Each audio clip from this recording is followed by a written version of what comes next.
Dieu, notre Père, nous voulons te dire merci pour ton amour et ta fidélité. Et merci au Dieu pour cette opportunité encore que tu nous accordes de pouvoir être à tes pieds et d'écouter, Seigneur, ta parole. Prions que tu bénisses ce moment au nom de Jésus. Amen. Shalom bien-aimés. Est-ce qu'on peut acclamer le Seigneur convenablement? Vous saluez votre voisin de gauche et de droite. Lui dites qu'il soit béni dans la présence du Seigneur. On sent encore la fatigue, hein? N'est-ce pas? Mais la Bible nous dit fatigant mais poursuivant toujours. N'est-ce pas? Nous devons vraiment continuer et surtout aider à ce que les âmes que nous avons gagnées ou les âmes qui sont données à Dieu puissent trouver de la chaleur parmi nous. Et pour cela, il faut ce que même les Anglais ont l'habitude de dire, don't give up, n'abandonne pas. Amen. Nous allons continuer notre étude biblique. Il y a, je crois, 3 mois que j'ai commencé cet enseignement. Il est arrivé qu'à un moment, j'ai laissé l'enseignement. J'avais des voyages, des séminaires quelque part. La Pentecôte nous a pris et puis après, Convention Jésus devant ta porte. Voilà, j'ai eu également à cœur de continuer cet épître aux Galates, qui n'a pas beaucoup de chapitres, mais une épître très importante, une épître très importante dans la doctrine chrétienne, une épître qui nous étale quelques vérités doctrinales, une épître qui nous avertit, une épître aussi qui nous aide vraiment à être sur une bonne ligne. Il s'agit de l'épître aux Hébreux. Nous allons lire les 5 aux Galates, s'il vous plaît. Nous allons lire les 5 premiers versets. Galates chapitre 1er. Et au premier verset, il dit, Paul, apôtre non de la part des hommes, ni par un homme, mais par Jésus-Christ et Dieu le Père, qu'il a ressuscité des morts, et tous les frères qui sont avec moi aux églises de la Galatie. Et tous les frères qui sont avec moi aux églises de la Galatie. Que la grâce et la paix vous soient données de la part de Dieu le Père et de notre Seigneur Jésus-Christ, qui s'est donné lui-même pour nos péchés, afin de nous arracher du présent siècle mauvais, selon la volonté de notre Dieu et Père, à qui soit la gloire au siècle des siècles. Amen. Les 5 premiers versets sont en train de marquer la partie introductive de cette épître de Galates. J'ai dit que cette épître de Galates a été rédigée dans les circonstances tout à fait particulières. Et c'est une épître qui est adressée aux chrétiens. C'est une épître qui est adressée non aux païens, non aux novices dans la foi, mais c'est une épître qui est annoncée aux gens, non seulement qui ont écouté la parole de Dieu, mais aux gens qui ont eu le temps d'être enseignés, des gens qui ont eu le temps de vivre dans la parole de Dieu. Et la Galatie, quand on veut parler de la Galatie, c'est une partie d'une province d'Asie mineure centrale qu'aujourd'hui on appelle la Turquie. Vous savez, dans la partie Turquie, il y a beaucoup de points. Il y a même certains commentateurs qui localisent que même Jardin d'Éden, tout cela, ça peut se localiser de ces côtés de Turquie. Quelqu'un y était, un ami pasteur, il est allé visiter un site là où c'est connu, où c'est dit c'est de là où Samson avait renversé les colonnes de là où les Philistins les avaient livrés. Donc du côté de Turquie, il y a beaucoup de sites où on peut découvrir beaucoup de choses par rapport à l'histoire de la Bible. La Galatie couvre une région qui mesure 400 km de l'est à l'ouest et n'est pas grande. Et les commentateurs parlant de l'Épître aux Galates, ils font allusion aux églises que l'apôtre Paul avait implantées dès son premier voyage missionnaire. Et donc, les églises de la Galatie a été implantées par l'apôtre Paul lors de son premier voyage missionnaire. Et vous allez comprendre, c'est pendant ce voyage que l'apôtre Paul a connu des moments très difficiles.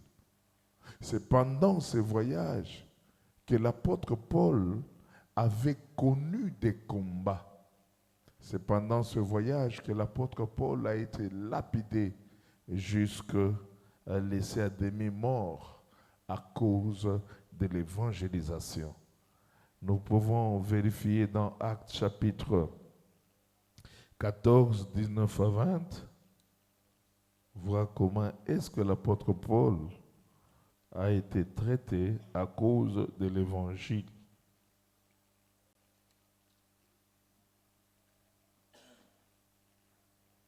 Alors survinrent d'Antioche et d'Icône des Juifs qui gagnèrent la foule et qui, après avoir lapidé Paul, après avoir lapidé qui? Paul, le traînèrent hors de la ville, pensant qu'il était mort. Et quand deux fois je suis en train d'imaginer la vie de l'apôtre Paul, je me pose la question, quel cœur il avait? On ne l'a pas lapidé à cause de son propre intérêt.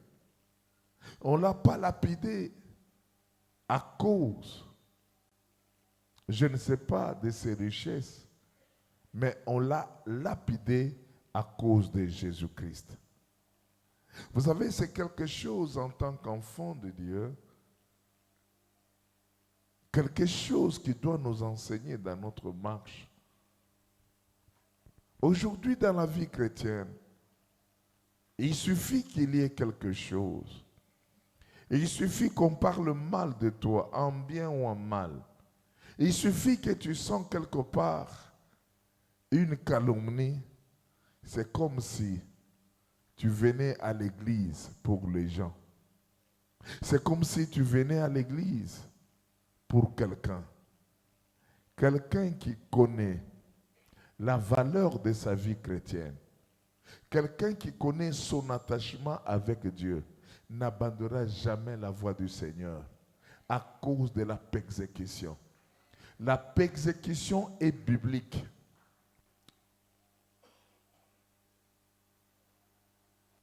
Une vie chrétienne n'est pas seulement une vie de la rose. Il arriverait de fois de moments où de fois tu te diras pourquoi tu vis. Tu sentiras qu'autour de toi, il y a des choses qui se passent pour lesquelles tu ne sens pas que tu as de la maîtrise. Il arrivera par moments que vous trouverez. Je vois les gens qui sont au fond là. Qu'est-ce que vous faites ici? Est-ce que vous pouvez avancer? Hein? Tous ces gens-là, vous êtes des protocoles?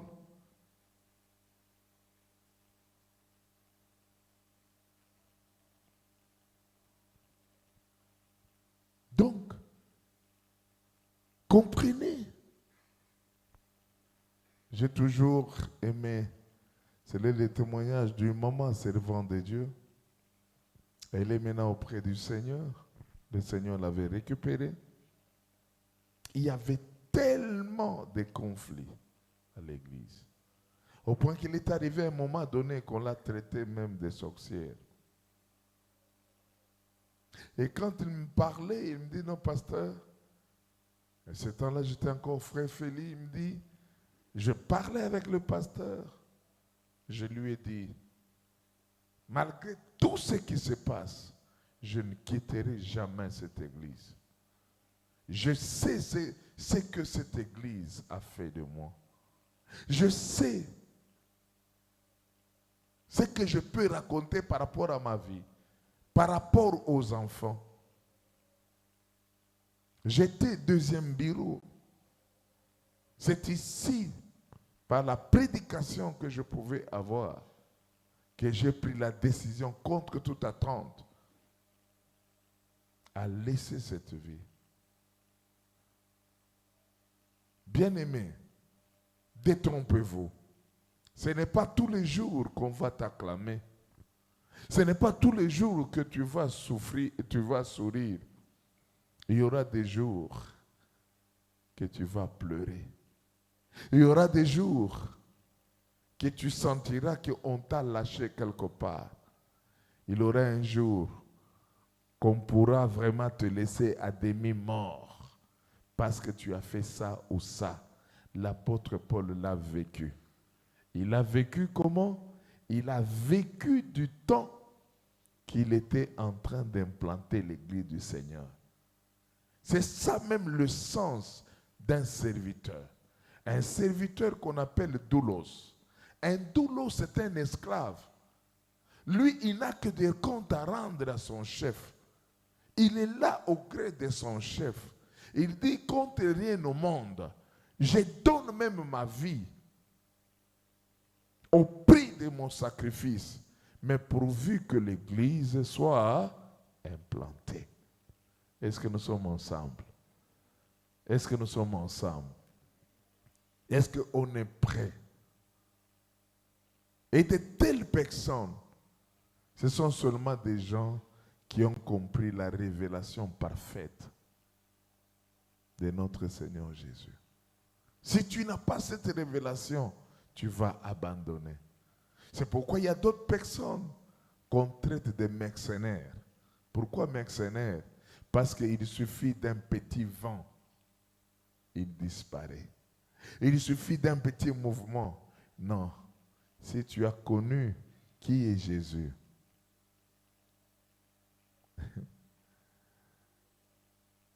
vous savez, je parlais avec quelqu'un, il m'a dit que j'avais invité un pasteur pendant le temps de Jésus devant ta porte. Et en invitant ce pasteur, je ne sais pas combien de temps il est venu, mais dans la cité, il s'est vu, quand ils se sont revus, il a dit que non. Quand je suivais votre pasteur, je ne le connais pas, nous n'avons aucun lien, tout cela, mais quand je suivais, je le regardais. Le Saint-Esprit me disait que non, c'est quelqu'un qui a beaucoup donné et qui a beaucoup investi dans le chef de beaucoup de gens. Mais il ne récolte que les déceptions.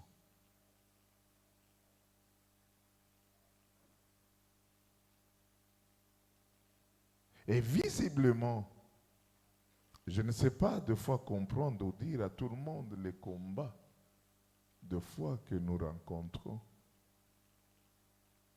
ou des déceptions que nous recevons. Mais en tant qu'humain, on dit, Seigneur, À quoi faire? Peut-être du bien, à quoi?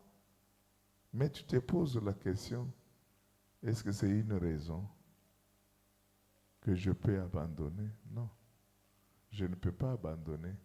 Parce que l'homme sur la terre peut t'oublier, mais le ciel ne t'oubliera jamais. Dieu a un livre de souvenirs.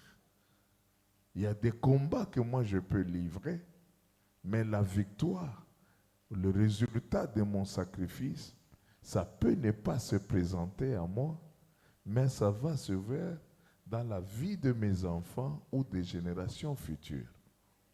Il y a certaines protections peut-être que mes enfants bénéficient, ce n'est pas que je le mérite, c'est juste à partie du service que je rends devant le Seigneur. Est-ce que nous sommes ensemble? Est-ce que nous sommes ensemble? Venez à l'église pour Dieu. Ne venez pas parce que la circonstance est bien, est bonne, mais venez même dans les mauvaises circonstances. Restez là. Le Seigneur de toutes récompenses te tirera là où tu es et te fera asseoir avec les grands. Est-ce que nous sommes ensemble? Le pasteur peut ne pas te voir, mais tu es un Dieu qui te voit.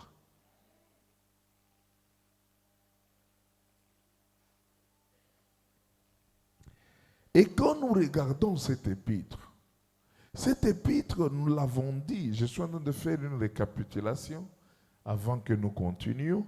Cet épître est composé en 3 grandes parties. Et la première partie, l'apôtre Paul est en train de parler des sujets personnels.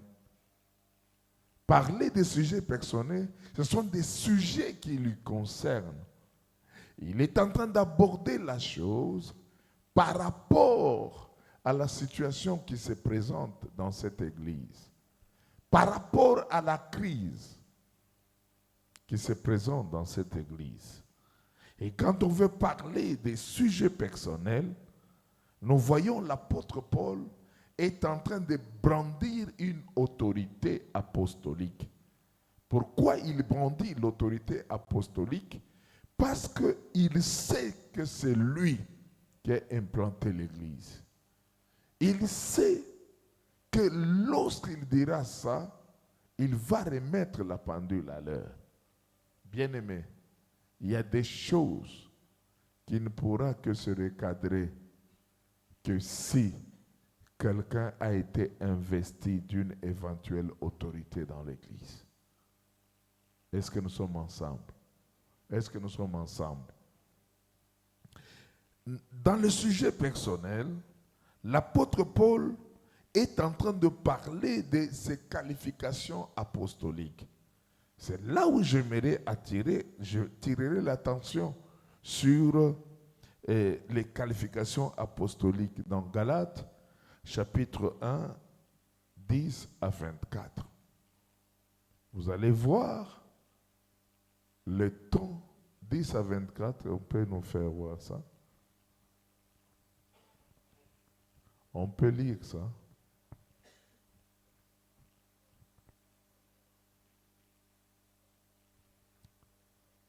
Et il dit, et maintenant, est-ce que la faveur des hommes que je désire ou celle de Dieu? Est-ce que je cherche à plaire aux hommes? Si je plaisais encore aux hommes, je ne serais pas serviteur de Dieu. Verset 11. Je vous déclare, frères, que l'évangile qui a été annoncé par moi n'est pas de l'homme, car je l'ai ni reçu, ni appris d'un homme, mais par une révélation de Jésus-Christ. Vous avez su en effet quelle était autrefois ma conduite dans le judaïsme, comment j'ai persécuté à outrance et ravagé l'église de Dieu, et comment j'étais plus avancé dans le judaïsme que beaucoup de ceux de mon âge, et de ma nation étant animé d'un zèle excessif pour les traditions de mes pères. Mais lorsqu'il plut à celui qui m'avait mis à part dès le sein de ma mère et qui m'a appelé par sa grâce, de révéler à moi son Fils, afin que je l'annonçasse parmi les païens, aussitôt, je ne consultai ni la chair, ni le sang, et je ne montai point à Jérusalem, vers ceux qui furent apôtres avant moi, mais je partis pour l'Arabie. Puis je reviens encore à Damas. 3 ans plus tard, je montai à Jérusalem pour faire la connaissance de Céphas. Qui est Céphas ici? Hein? Pierre. Et je demeurai 15 jours chez lui, mais je ne vis aucun autre des apôtres, si ce n'est que Jacques, le frère du Seigneur. Dans ce que je vous écris, voici devant Dieu, je ne mens point. J'allais ensuite dans les contrées de la Syrie et de la Cilicie. Or, j'étais inconnu de visage aux églises des Judées qui sont en Christ. Seulement, elles avaient entendu dire, c'est lui qui autrefois nous persécutait, annonce maintenant la foi qu'il s'efforçait alors de détruire. Et elle glorifiait Dieu à mon sujet. Il est en train de donner le témoignage. Il est en train également d'expliquer les conditions, la manière dont il a été appelé par le Seigneur. Il dit que non, mon appel, ce n'est pas un appel qui vient des hommes. L'appel que j'ai, c'est un appel qui vient de Dieu. C'est pourquoi, bien-aimé, même si quelqu'un vient dire qu'il est appelé, qui suis-je pour l'arrêter? C'est son secret avec le Seigneur. Et quitte à lui d'éprouver le fruit de cet appel. Et la troisième chose, il parle de la recommandation apostolique que nous allons voir dans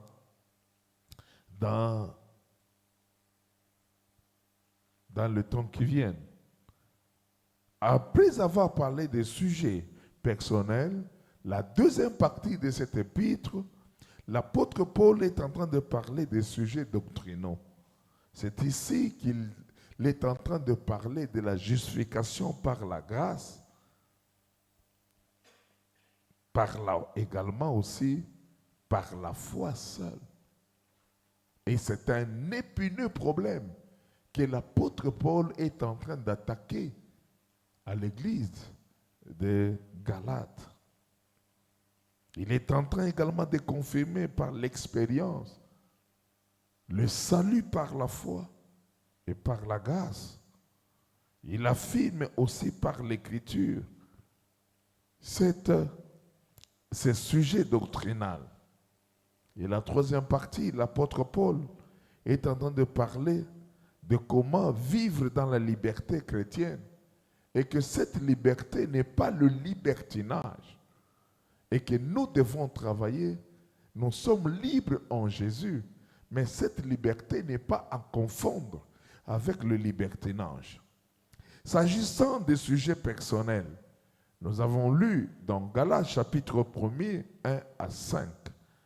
Vous allez voir que les chrétiens de Galatie ont reçu de Paul le véritable évangile de la grâce et y ont cru jusqu'à ce que les faux docteurs fissent leur apparition après son départ. Donc le problème était lequel? J'aimerais que je puisse expliquer d'une manière simple. C'est que l'apôtre Paul, après avoir implanté l'Église, après avoir enseigné l'Église, comme c'est un apôtre, comme il était appelé à aller implanter d'autres églises dans d'autres villes, il a laissé l'Église. En laissant l'Église, évidemment aux anciens, ou à certains responsables, il est parti. Et lorsqu'il est parti, on nous apprend que les faux docteurs sont arrivés pour parler de certaines doctrines, de certains évangiles. C'est là où l'apôtre Paul dit que ce n'est pas qu'il y a un autre évangile, mais ils sont venus avec des faux enseignements. Est-ce que nous sommes ensemble?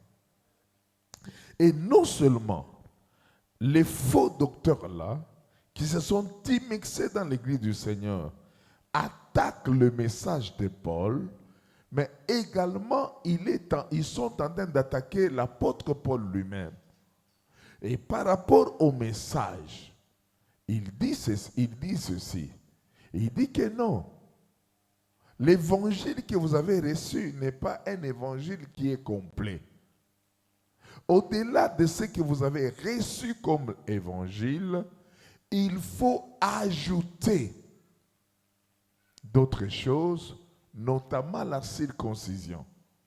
La circoncision qui provient de la loi de Moïse. Et cette doctrine, on appelait ça la doctrine des judaïsants. Est-ce que nous sommes ensemble? Et de la partie de l'enseignement, voilà ce qu'ils sont en train de pouvoir introduire. La loi au lieu de la grâce. Mais ils attaquent également l'apôtre Paul. Il dit, Paul qui se dit apôtre, il n'est pas apôtre. Il s'est fait lui-même apôtre. Or, dans le temps, qu'il ne peut être apôtre que c'est lui qui a été appelé et aussi c'est lui qui a vu Jésus. Est-ce que nous sommes ensemble? Et c'est de là où Paul, vous allez voir, il est en train de défendre son apostolat et jusqu'à montrer comment est-ce que Dieu se révélait à lui. Il y a une complication? Est-ce que tu es au Canada? Jusqu'à démontrer comment il a été appelé et comment est-ce que Dieu se révélait à lui. Et c'est pourquoi, vous remarquerez, ça c'est une parenthèse, cette épître, c'est une des épîtres la plus sévère que l'apôtre Paul a pu écrire. Il y a eu des problèmes dans l'église de Corinthe. L'apôtre Paul a eu sa manière d'aborder. Et lorsqu'il a abordé l'église de Corinthe, bien sûr, il a dénoncé le mal qui était là, mais en utilisant certaines formules habituelles qu'on appelle des formules pauliennes. Et vous allez voir ici, à l'épître aux Galates, il n'utilise pas cette formule. Et vous sentez la colère d'un père. Ô Galates, qui vous a fasciné? D'autres versions disent, qui vous a ensorcelé? Vous qui avez écouté cette bonne parole. Vous n'avez jamais compris comment le cœur du berger est blessé. Peut-être pour quelqu'un qu'on a gagné au Seigneur. On a eu le temps de le faire nourrir la parole de Dieu. Qui après un temps, on sent qu'il a tourné le dos pour arriver à ajouter des choses qui ne sont pas dans la Bible. Et l'apôtre Paul a vécu cela. Et c'est pourquoi vous verrez que dans cette particularité, l'apôtre Paul, dans l'épître aux Galates, il n'a pas commencé avec l'action de grâce. Vous allez voir les épîtres de Paul, il commence toujours, je rends grâce à mon Dieu, gloire soit rendue à Dieu. Les épîtres commencent par l'action de grâce. Mais ici, ça ne commence pas avec l'action de grâce. Ici, vous remarquerez qu'il était très direct et trop sec dans la manière de commencer cette épître. Paul, apôtre, non de la part des hommes. Cela veut dire qu'il commence déjà à répondre aux faux docteurs et aussi à rappeler à l'Église que je suis apôtre, non pas par rapport à ma volonté, parce que vous connaissez ce que j'étais autrefois. J'étais celui qui mutilait l'évangile du Seigneur. J'étais celui qui matraquait les gens, les chrétiens. Mais si aujourd'hui je vous annonce, ce n'est pas parce que j'ai voulu, parce que l'appel m'a été imposé. Il dit, Paul, apôtre non de la part des hommes, ni par un homme, mais par Jésus-Christ et Dieu le Père qui l'a ressuscité des morts. Amen. Allons un peu dans Éphésiens, chapitre 1er.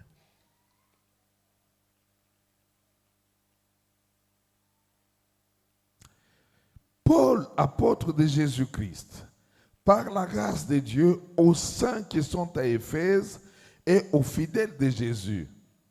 Au verset 2, que la grâce et la paix vous soient données de la part de Dieu notre Père et du Seigneur Jésus-Christ.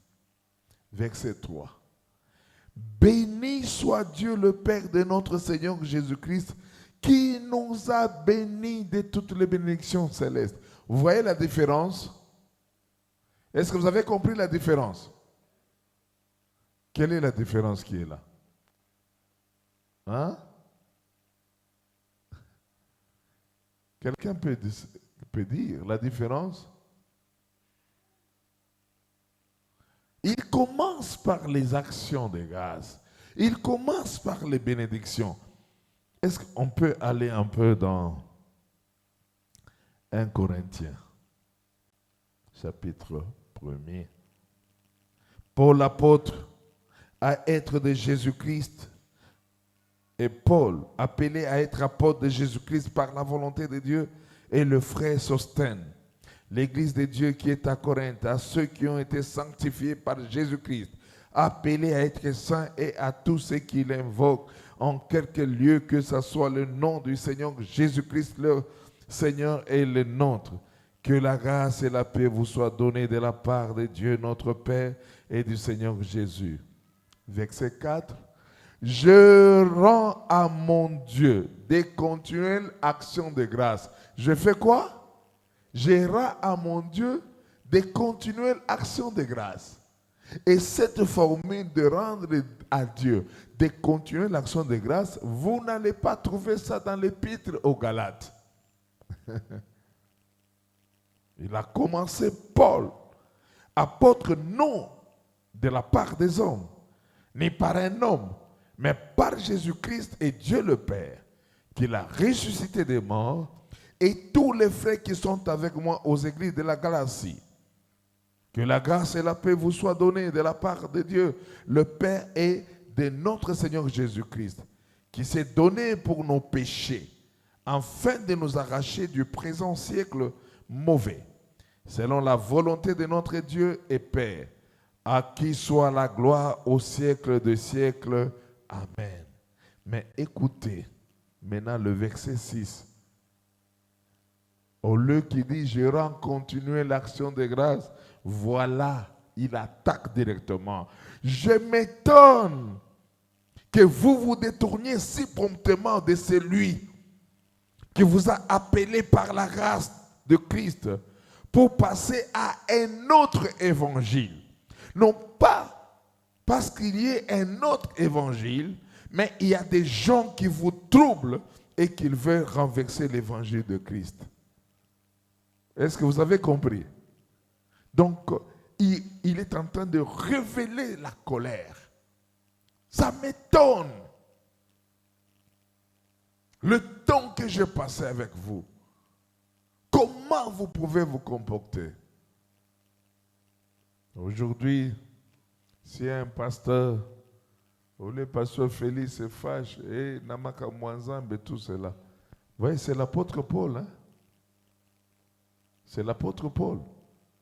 Frère, S'il y a des choses pour lesquelles il ne faut jamais badiner, c'est la doctrine du Seigneur.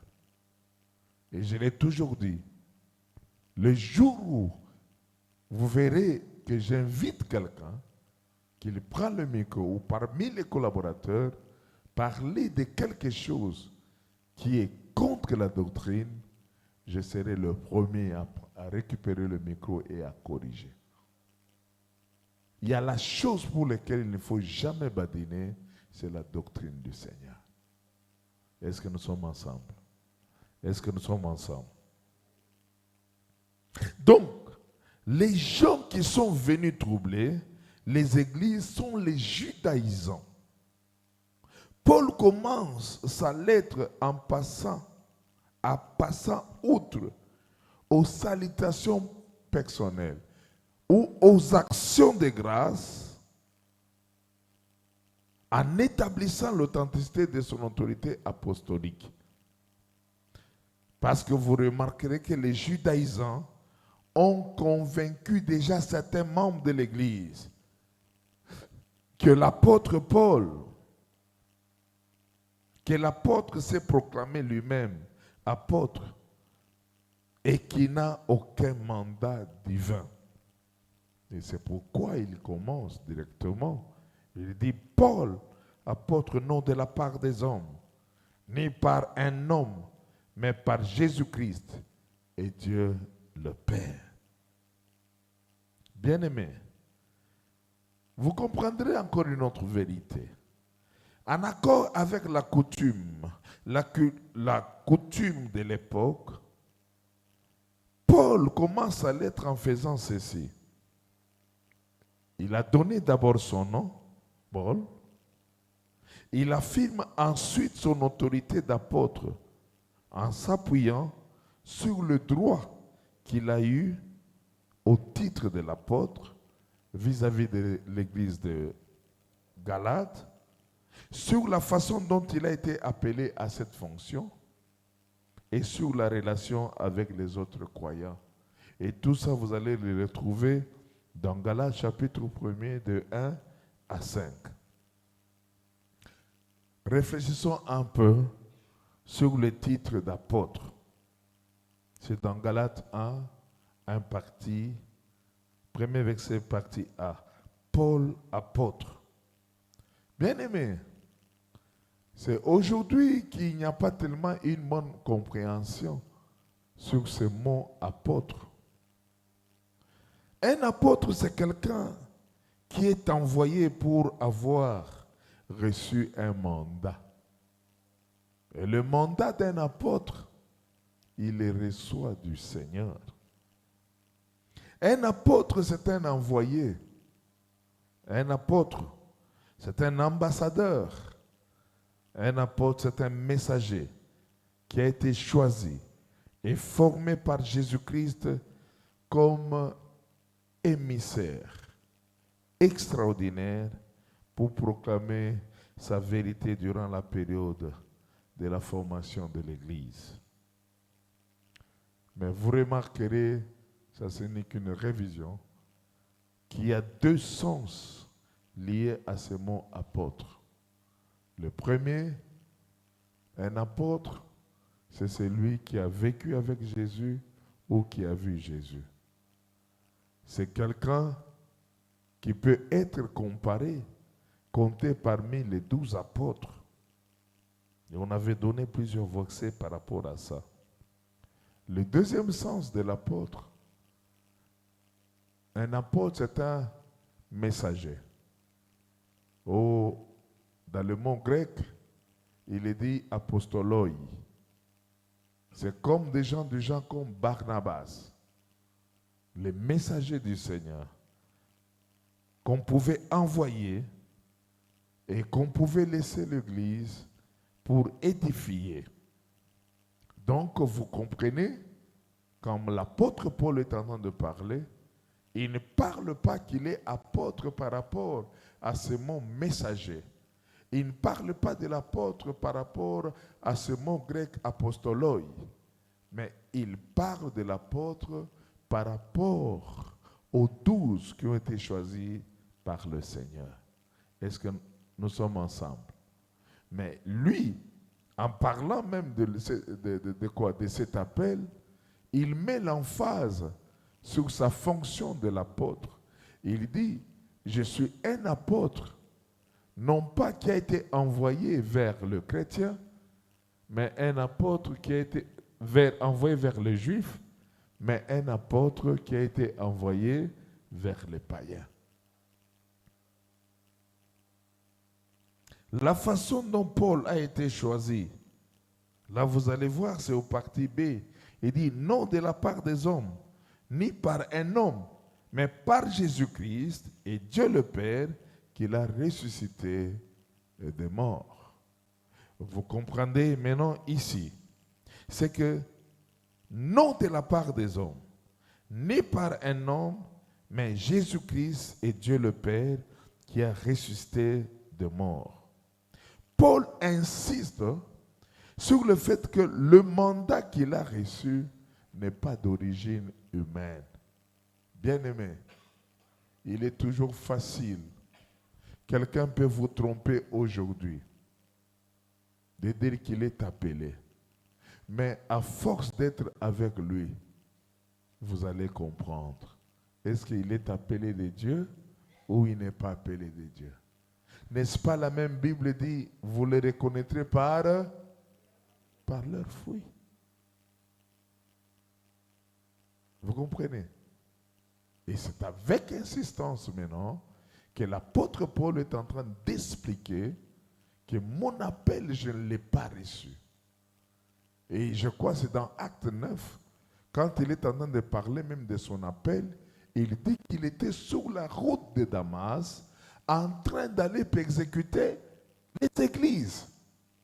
D'un coup, il attend une voix qui dit, Saul, Saul, pourquoi me persécutes-tu? Et tu ne sauras pas régimer contre ces aiguillons. Donc, il a le temps d'expliquer. Donc, si quelqu'un, pasteur qu'il est, prophète, docteur, je ne sais, lorsqu'il n'est pas à mesure d'expliquer son appel, de défendre son appel, il y a un doute. N'est-ce pas? N'est-ce pas? Un pasteur, c'est quelqu'un, il a un cœur bizarre. Un pasteur a un cœur bizarre. C'est dire que lorsque toi, mon demi, tu peux chercher à régler le problème par rapport à ta logique, le pasteur règle le problème par rapport à ce que Dieu lui dit. Est-ce que vous comprenez ça? Le pasteur peut facilement manger avec quelqu'un qui lui fait du mal et il est au courant. Le cœur des pasteurs, cœur de pardon. Là où les autres peuvent trouver impossible de pardonner, mais Dieu peut t'imposer quelque chose. Combien de fois on se sent humilié dans certaines situations, ou soit tu as plus besoin de faire prévaloir la vie, l'appel de Dieu, que de faire prévaloir ta propre chair. Être pasteur ou serviteur de Dieu n'est pas une chose facile.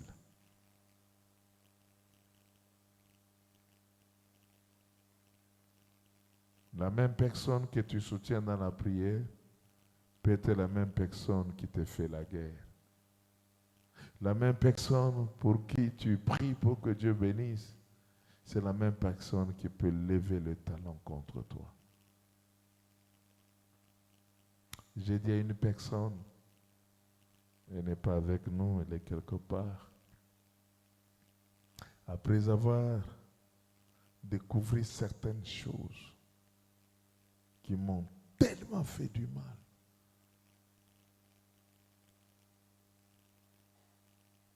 après avoir écouté,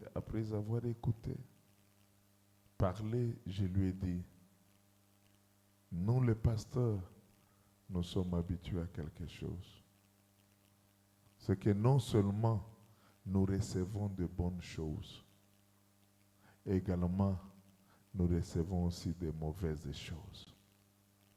Mais ils ont la capacité, si ces mauvaises choses viennent de quelqu'un sur qui on ne comptait pas.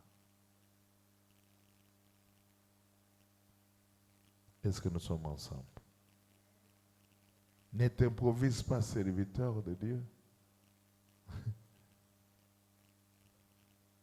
On peut nous humilier, tu peux être quelque part, en train de prêcher, on te tabasse, mais tu es obligé de pardonner. Combien de fois je prends certaines positions où les gens arrivent même à se dire, mais pourquoi il a fait ça? Non, tu ne sais pas. Quand je parle avec mon Dieu, tu n'es pas là. Il y a des gens même qui nous jugent pourquoi il a mis ça. Non, faites attention. L'Église, ce n'est pas une société. Dans une société de foi, on se contente peut-être des compétences. Mais ici, non seulement on se contente des compétences, on peut utiliser un homme incompétent, mais disposer que Dieu rendra compétent. Est-ce que quelqu'un m'a écouté? Non. Dieu peut dire qu'il nous cherche, prends-moi cet incompétent-là. Je ne veux pas refuser. Dieu a dit et il le rendra compétent. Hein? La passion ici à l'église, ce n'est pas d'abord la compétence, c'est la disponibilité, l'amour de ce qu'on fait et la révélation. C'est ce qui est. Je parle à quelqu'un. Je disais, Paul insiste sur le fait que le mandat qu'il a reçu n'est pas d'origine humaine, qu'il n'a pas reçu de la part des hommes.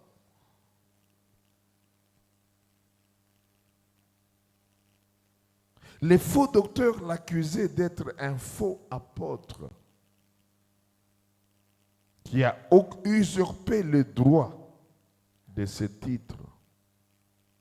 L'apôtre Paul insiste en disant qu'aucun instrument humain n'a agi dans son mandat. L'appel de Paul à l'apostolat lui est venu par Jésus-Christ et Dieu le Père qui l'a ressuscité des morts. Jésus a appelé Paul et l'a établi apôtre avant qu'il n'ait eu le moindre contact avec des autres apôtres.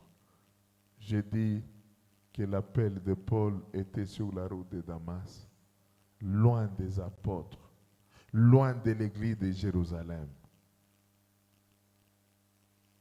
Et après plusieurs années de préparation divine, là l'apôtre Paul est en train de le dire, toujours dans le premier chapitre 17 à 18, je veux lire, il dit, « Et je ne monte point à Jérusalem vers ceux qui furent apôtres avant moi, mais je partis pour l'Arabie, puis je reviens encore à Dallas.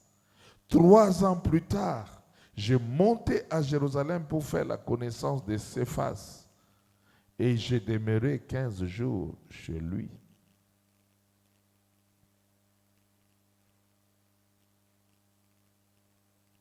Et vous comprendrez, le Saint-Esprit lui-même a envoyé Paul de commencer une œuvre parmi les païens.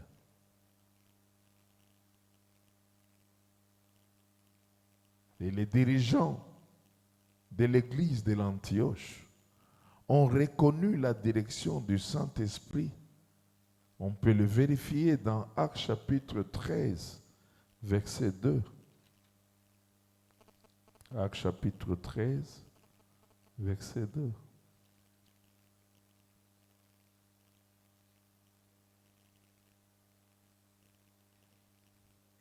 Pendant qu'ils servaient le Seigneur dans leur ministère et qu'ils jeûnaient, le Saint-Esprit dit, mettez-moi à part Barnabas et Saul. Et qui est Saul? Hein? Mettez-moi à part Barnabas et Saul pour l'œuvre à laquelle je les ai. Et qui a appelé? Qui a appelé? Et vous voyez comment est-ce qu'il est en train de donner la confirmation de son appel. Mettez-moi.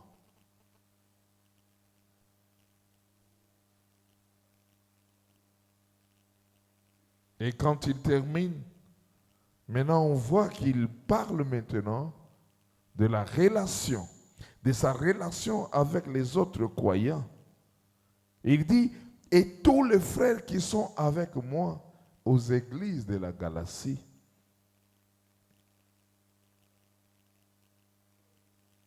Ici, Paul est en train de suggérer un troisième élément sur lequel il peut faire reposer son autorité. Il appelle les frères, ceux qui sont avec lui, au moment où il rédige son épître. Il n'était pas seul. Alors qu'il se désigne lui-même apôtre, comme nous l'avons dit dans l'introduction, les églises de la Galatie du Sud, qui étaient situées dans les villes du centre de l'Asie mineure, telles que Antioche, il y avait Pisidie, il y avait Icône, il y avait Lystre, il y avait Derbe, où Paul a œuvré durant son premier et son deuxième voyage missionnaire. Vous pouvez le vérifier dans Actes chapitre 13, verset 14, et aussi dans Actes chapitre 14, verset 23, et également Actes chapitre 16, verset 1er à 5. Le fait que Paul ait fondé ces églises lui donne assurément une certaine autorité sur elles. Bien-aimé, il y a toujours une autorité qui soit particulière pour la personne que Dieu a appelée à implanter l'église. Et il faut faire attention de ne pas toucher à cette autorité. Vous allez voir qu'il y a des gens, non seulement dans l'Ancien Testament, même dans le Nouveau Testament, quand on veut parler d'Ananias et Saphira, ils en ont abusé, mais ils ont été frappés. Il y a certaines choses, tu ne peux pas entrer dans le domaine de l'autorité de l'homme de Dieu. Parce que tu ne sais pas ce qu'il a parlé avec Dieu. Voilà dans le message de l'apôtre Paul. Il dit quand même que la grâce et la paix vous soient données. Ce n'est pas par rapport à cette formule de rendre l'action de grâce de la part de Dieu le Père et de notre Seigneur Jésus-Christ qui s'est donné lui-même pour nos péchés, afin de nous arracher du présent siècle mauvais selon la volonté de notre Dieu le Père. Je disais qu'il y a deux termes le plus précieux reliés à cet évangile que Dieu a donné. L'apôtre parle de la grâce, l'apôtre Paul parle aussi de la paix. Le premier désigne la source du salut. La grâce, nous dit dans Tite, chapitre 2, verset 1, la grâce, source du salut pour tous les hommes, a été manifestée. Et cette grâce a un nom. Et le nom là, c'est Jésus-Christ. Bien-aimé, le mot grâce vient du terme grec qu'on appelle kairos et qu'on appelle charis, j'allais dire. Charis, c'est une faveur imméritée. Cette faveur imméritée, c'est de notre côté. Mais cette faveur n'a pas été imméritée vis-à-vis de Dieu. La grâce a coûté cher à Dieu. C'est pourquoi il faut faire attention. Et quand on veut du côté de Dieu, on veut parler de la grâce, cela veut dire on voit la force que Dieu a déployée de libérer son Fils unique. L'homme qui n'a ni connu, ni vécu le péché. Et il l'a livré à rançon pour que nous soyons délivrés. Est-ce que nous sommes ensemble? C'est pourquoi dans Ésaïe même il est dit, venez au torrent et achetez de l'eau. Même vous qui n'avez pas d'argent. Paradoxe, hein? Non. Il n'y a pas de paradoxe. Quand on dit, venez au torrent, achetez. Même vous qui n'avez pas l'argent, cela veut dire tu peux ne pas avoir l'argent, mais il y a des choses que tu dois mettre en jeu pour te retrouver au torrent. Il faut te déplacer. Il faut être dans une position qui peut permettre que tu puisses recevoir cette eau. Il en est ainsi aussi de la grâce. La grâce est gratuite. Mais pour que tu puisses être bénéficiaire de cette grâce, il faut te déplacer du point A au point B. C'est de là où on parle du salut par la foi. Alléluia. La grâce est là, mais il faudrait ne fût-ce que tu confesses de ta bouche le Seigneur Jésus-Christ pour que la grâce puisse te localiser. Et si tu ne confesses pas, la grâce, bien qu'elle est gratuite, elle ne va pas te localiser. Est-ce que quelqu'un m'a compris? Ne jouez pas avec la grâce. La grâce est gratuite, mais si cette grâce te quitte, tu seras la personne la plus malheureuse. Et il ajoute, il parle de la paix. Bien-aimé, comment on peut parler de la paix lorsqu'il n'y a pas la grâce? Et pourtant, Jésus, c'est un messager de paix.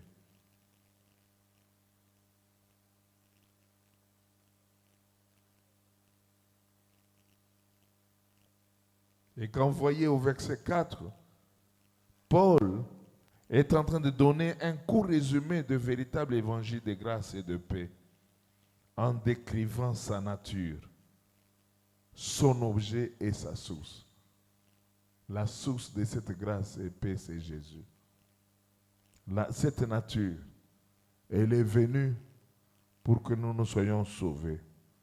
L'objet, c'est que de tout ce que nous pouvons faire, la finalité, c'est que l'homme qui était perdu soit récupéré et après avoir récupéré, nous puissions hériter le royaume des cieux.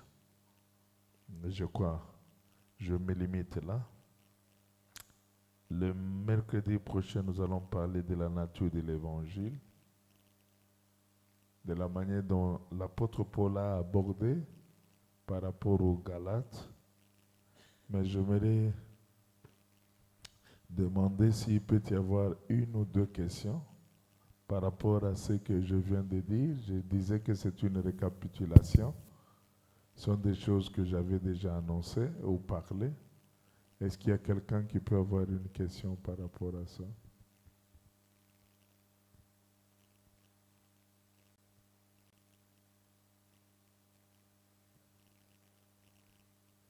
Levez la main, soyez libre. Quelque chose que vous n'avez pas compris? Y a-t-il quelqu'un? Oui. Levez-vous et puis posez votre question. Merci papa pour la parole. Ma question est celle-ci. J'ai deux préoccupations. Vous aviez dit tantôt, dans l'ancien temps, pour être considéré comme apôtre, il fallait premièrement avoir vu Jésus et avoir le mandat. Comme c'était le cas des disciples. C'est-à-dire, et là, en suivant votre enseignement, j'ai compris deux sortes de rencontrer Jésus. Pour les disciples, ils ont vu Jésus physiquement et ils ont reçu ces mandats physiquement lorsque Jésus leur avait dit « Allez, faites de toutes les nations des disciples ». Mais pour Paul, il était seul. Comme aujourd'hui, dans sa chambre en train de prier, il voit Jésus lui dire que tu es apôtre et il lui donne le mandat d'aller faire de païens des disciples. Là, il n'y a personne.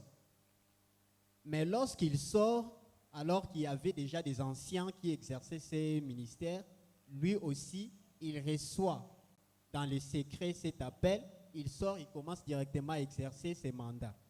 Et lorsqu'il y avait des contestations, il se déclare, il s'autoproclame selon les faux docteurs.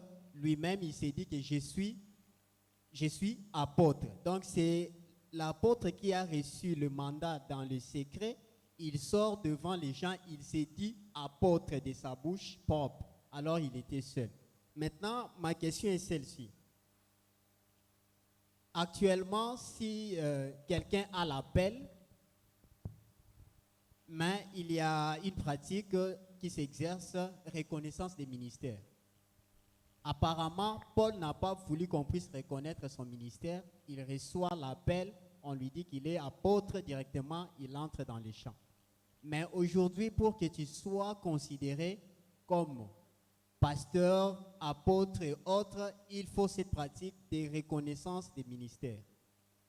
Comment vous pouvez expliquer ça par rapport à cette histoire de Paul et cette pratique de reconnaissance des ministères avant d'entrer dans les champs vient d'où? Bien aimé, il faut bien lire cet épître. Ils ont un chapitre il faut bien lire. Quelque part, l'apôtre Paul dit que non, après avoir été au pied du Seigneur dans l'Arabie, en Arabie, là où il était, il est allé voir les considérés. Il était parti voir les considérés. Et qui sont ces considérés? Il nous parle qu'il a vu Céphas, qui est Pierre, il a vu Jacques, le fils de Jésus, et le frère de Jésus. Il est allé parler de son appel. Et après avoir parlé de son appel, ils ont reçu l'approbation de ceux-là qui étaient considérés. C'est ça la reconnaissance du ministère, non? Tu veux que ce soit quoi? Hein, mon frère?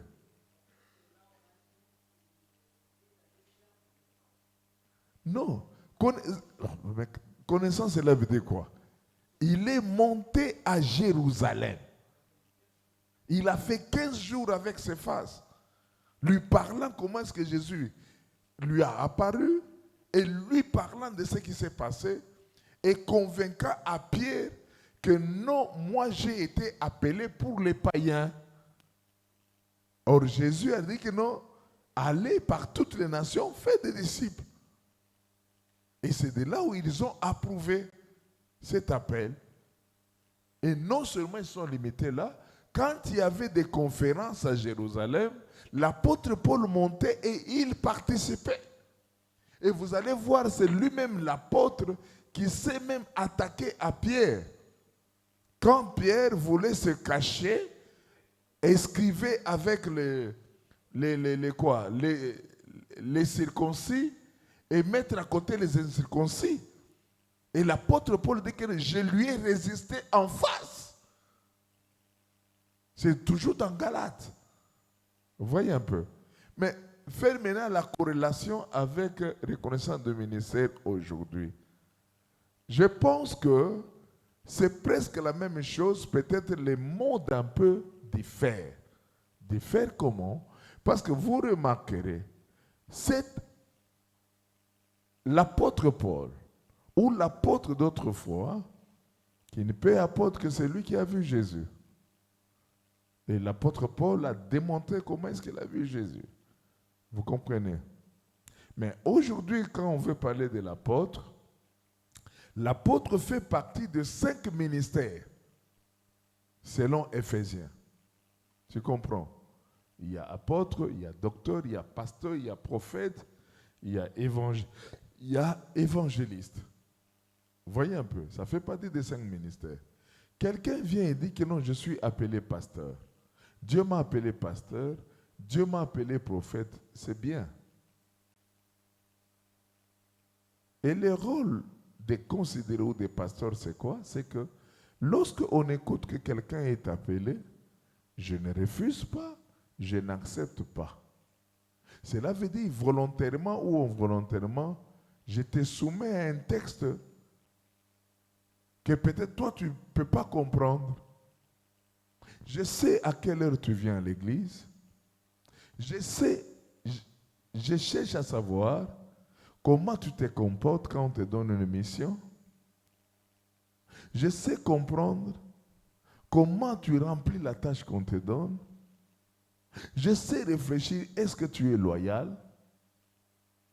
Quand je te donne la prédication, je te dis que je te donne 15 minutes. Comment tu enseignes?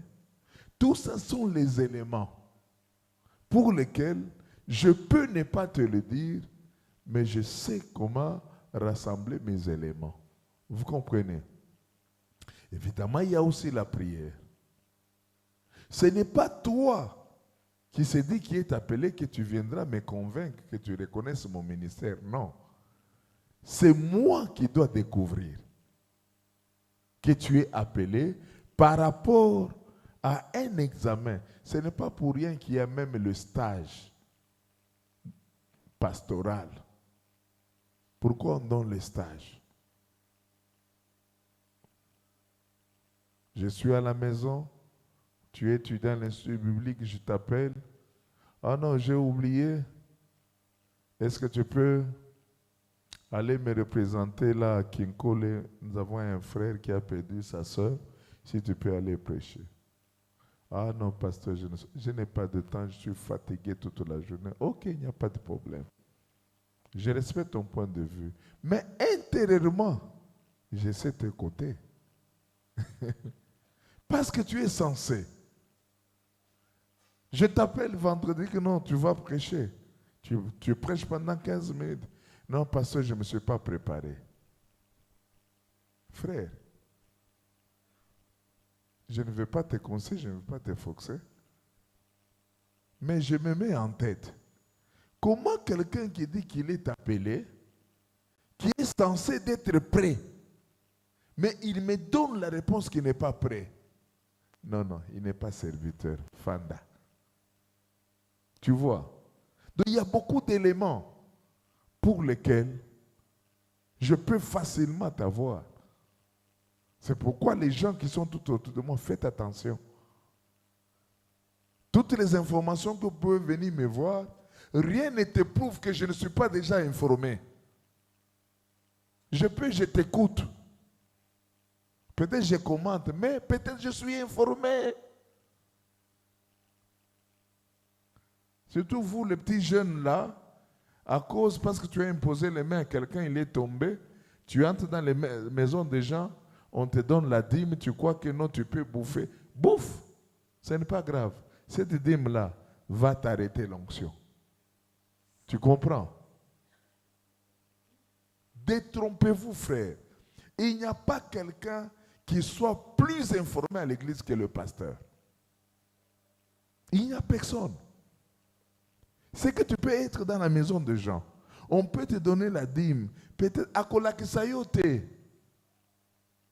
Que non, non, non. Taka nandengo baluki boy, azui téléphone. Pasteur, prix moyen qui a un appel qui est 10 à 10 $. Quand je viendrai à l'église là, je ne vais pas te poser la question, je vais te regarder. On va se saluer, Tokoseka. Je regarde le lendemain. Petit, Ogozana na chance qui na lobelio. Ce qui na lobelio, cela veut dire na sinatio musika. Je comprends déjà qu'il y a un problème d'intégrité. Or, tout serviteur de Dieu est appelé à être intègre. Et comme tu n'es pas intègre, tu n'es pas prêt que tu sois reconnu comme pasteur. Ou comme, je ne sais pas, le ministère que tu prétends avoir. Est-ce que j'ai répondu? J'ai répondu? Ah, faites attention. On se limite là. Je suis vraiment fatigué. Hein? Tout ça. Fatigué, mais je viens enseigner. Vous aurez même des pasteurs, rien. Botiki nganaye.